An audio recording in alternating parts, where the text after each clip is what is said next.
Então, os romanos se destacaram na arquitetura, no urbanismo. A cidade de Roma, chamada Cidade Eterna, é um palco de grandes construções arquitetônicas. E nós vamos ver um pouquinho, um resumo de tudo isso.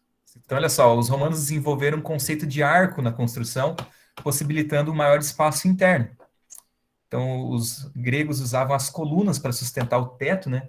Como não tinha o concreto armado, a laje ainda, eles tinham que encher de coluna para poder fazer, por exemplo, um templo enorme. Já os romanos conseguiram fazer aberturas internas usando o arco. Qual que é o segredinho, a técnica aqui? É justamente encaixar essa pedra aqui no centro, e aí o peso da gravidade se desloca para as laterais. Aí você consegue deixar um vão livre. Isso foi muito útil nas construções romanas e até hoje é usado. Isso que é interessante, né? Quando os caras desenvolvem algo lá atrás e até hoje é usado. Então, olha, por exemplo, os aquedutos, que eram construídos para trazer água de longe para o centro da cidade de Roma. Olha só, os canais eram feitos com arcos. Então você economiza aqui dinheiro, economiza trabalho, economiza material, possibilita ainda a livre passagem dos rios por baixo, né? Porque vinha de longe. E fica elegante também, né? Fica bonito. Olha que interessante o sistema de água. Eles encontravam um reservatório, uma fonte de água no lugar mais alto e faziam canais, então, em alguns lugares aquedutos, para não cair, né? Não ficar abaixo da. Porque eles não tinham bombas para jogar essa água, né? Para bombear essa água. Então, por exemplo, se você vem com a água aqui, ela cai para baixo do nível da cidade, eles não vão conseguir fazer subir essa água de novo. E aí eles têm que construir, então, esses aquedutos aqui para manter a leve inclinação para a água vir caindo pela própria gravidade aqui, ó, e chegar no centro da cidade. Então, olha que sensacional esse planejamento urbano, cara, de abastecimento de água. É incrível, genial. E ainda depois eles tinham um sistema de uso e escoamento dessa água por esgotos subterrâneos, para daí cair no rio Tibre. Então, genial, sensacional. Bom, como que eles usavam essa água? Então, eles usavam em primeiro lugar para fazer as termas, né, que eram os banhos públicos. Em inglês, esses lugares é chamado de bath, que significa banheiro, ou banhos, né, banhos, que no caso, banhos públicos. Lembrando, então, que o romano não tinha chuveiro em casa, ele não tinha água encanada para ele tomar banho em casa. Somente alguns senadores e pessoas muito ricas ali, talvez o imperador em alguns momentos, então, se o cara quer tomar um banho, ele tem que ir na terma, ele tem que ir no banho público, no bath. E aí entra todo mundo junto, cara. Era um evento social, era tipo um clube. Só que hoje a gente vai na piscina, você toma. Primeiro que você toma banho na tua casa, né? Pelo menos eu acho que toma. Aí chega lá, você toma uma ducha primeiro, e aí você cai na piscina. E ainda assim, às vezes rola umas micoses loucas. Aqui não, entra todo mundo na água junto ali, para socializar, inclusive, conversar sobre política, para flertar, e assim vai. Aqui uma reconstituição, que seria, então eles vão fazer ginástica, vão conversar, socializar, tomar um banho. Alguns vão para exibir o seu corpo atlético, né? Claro, quem tem. Quem não tem, vai lá meio na humildade mesmo, tipo eu. Chega lá de boas. Olha aí, a latrina era o vaso sanitário e também era coletivão público. Então, eles não têm essa latrina em casa, privada. É uma coisa triste isso, né? Tem gente que tem amigo meu que não consegue ir no banheiro se não for na casa dele. Agora, imagina aqui, então, que daí você vai lá, senta ali no vaso sanitário, e daqui a pouco chega um cara ali, senta do teu lado. Aí você já começa a trocar uma ideia sobre política, começa a falar mal do Bolsonaro, começa a falar de futebol, enfim. E assim vai. Um pouco estranho, né? Constrangedor. Mas para eles, normal, tranquilo. E aí, então, essa água usada, então, ali vai ser jogada, vai ser escoada para a cloaca, que seria um esgoto sanitário ali, e depois vai escoar para o rio Tibre. Um outro exemplo de construção é o Coliseu. Então veja que eles usam o arco e também usam elementos da cultura grega, ó, as colunas, ó, o capitel. Aqui parece, na verdade, é um capitel de cada. Olha que interessante, ó.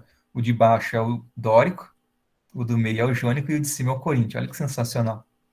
Então eles fazem essa menção, essa homenagem aí. Mas o Coliseu, apesar de ser um lugar famoso, um lugar que chama atenção, era um lugar de lutas, de morte, de violência. Então, é um lugar de luta entre os gladiadores E também era lugar onde muitos cristãos foram devorados vivos ali, porque eles não se ajoelhavam para considerar o imperador como um deus, eles se negavam a cultuar o imperador como deus, e aí, como uma forma de diversão para o povo, eles eram jogados nas arenas e devorados vivos.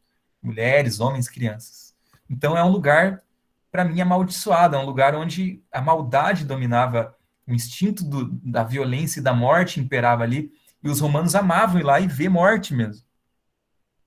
E o conceito de arena é tipo uma arena que a gente tem hoje de futebol, por exemplo, não sei quem já foi num estádio, assim, numa arena, eu podia algumas vezes ali na arena do Atlético, né, na Baixada. E é muito legal, né, só que hoje você tem ali um esporte. Aqui era uma luta que se não tivesse morte, era como se fosse no estádio e não tivesse gol, de preferência do teu time, né. Então aqui era um lugar onde era assim, esse era o pão e o circo romano. O pão era a comida que o governo dava e o circo era essa diversão com violência e morte para acalmar os ânimos, para o povo não se revoltar contra o governo. Olha aí, existem alguns relatos que eles conseguiam alagar o Coliseu e fazer batalhas navais, porque o Coliseu também, na verdade, era um palco de cenas históricas, eles reconstituíam batalhas históricas de Roma. Era como se fosse uma arena de um filme, um teatro.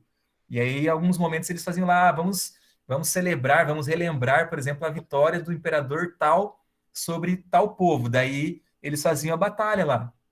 E se foi uma batalha naval, eles colocavam barcos ali e alagavam. Existem relatos aí, indícios disso. Indícios que eles conseguiam pôr um teto retrátil também, para não ficar muito no calor do sol ou para proteger da chuva. Então era uma coisa sensacional, a tecnologia, né? A sacada dos caras, mas agora a utilização muitas vezes era muito cruel. E para terminar a aula de hoje, então, eu vou falar um pouquinho sobre a pintura romana. As maiores pinturas romanas foram encontradas em Pompeia, as pinturas mais preservadas. A Pompeia era uma cidade ali próxima ao vulcão Vesúvio, e o pessoal e o vulcão irrompeu um certo dia e acabou destruindo a cidade inteira. O pessoal até pergunta, mas por que eles foram morar do lado de um vulcão? Existem vários motivos. Um, que a terra é fértil do lado, perto do vulcão ali, justamente por causa das lavas ali que vão fertilizando o solo. E também porque eles achavam que o vulcão ali representava o deus da fertilidade, pelo formato, dando a ideia de como se fosse de um falo, né, um treco apontando para cima. Então eles acreditavam que seria um lugar voltado à fertilidade. Inclusive, as pinturas que foram encontradas lá eram muito eróticas, até elas destoam um pouco do nosso conceito de arte, até mesmo do nu artístico, era uma coisa muito grosseira, assim. Vocês vão ver, vou passar rapidinho. E então acredito que era um lugar onde os nobres passavam o final de semana para realizar a sua sede de sexualidade, de sexo. Iam lá então para realizar os seus desejos ali. Então seria um lugar de prostituição, resumindo, que a gente chama de lupanares, né? Que seria onde a loba uiva, relacionando essa ideia de prostituição. Assim que era chamado de lupanar. Então, olha a cidade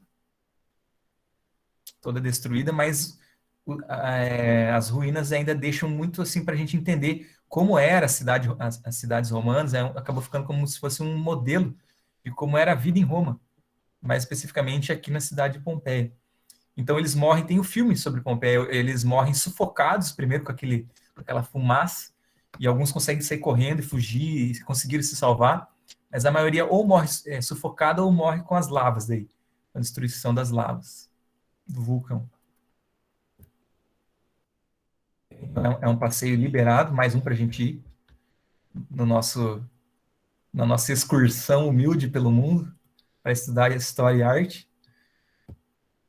E aqui algumas pessoas petrificadas ali, possivelmente morreram primeiro sufocados, tá certo? Depois a lava veio e soterrou os corpos.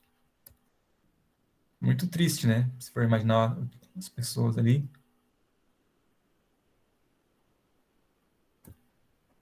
Olha aí. E as pinturas? Veja só, essa pintura ainda é de boa, eu mostro meio tranquilo, porque ela só tá cheirando o sovaco do cara ali, então não tem nada erótico nisso aí. Apesar que eles estão sem roupa, mas não está acontecendo nada. Agora, as próximas eu vou passar rápido, porque só para você entender como que é um erotismo meio grosseiro, assim, não é tão aquela coisa artística, procurando representar o belo, é uma coisa meio grosseira, por isso que isso foi um grande indício ali que eram lugares de prostituição mesmo. Essa pintura é muito estranha, ó. Você tem uma relação de uma criança com um animal, né? Então seria uma zoofilia misturado com pedofilia, coisa meio bizarra. E o que mais acho estranho nessa pintura é esse leão aqui, regalo.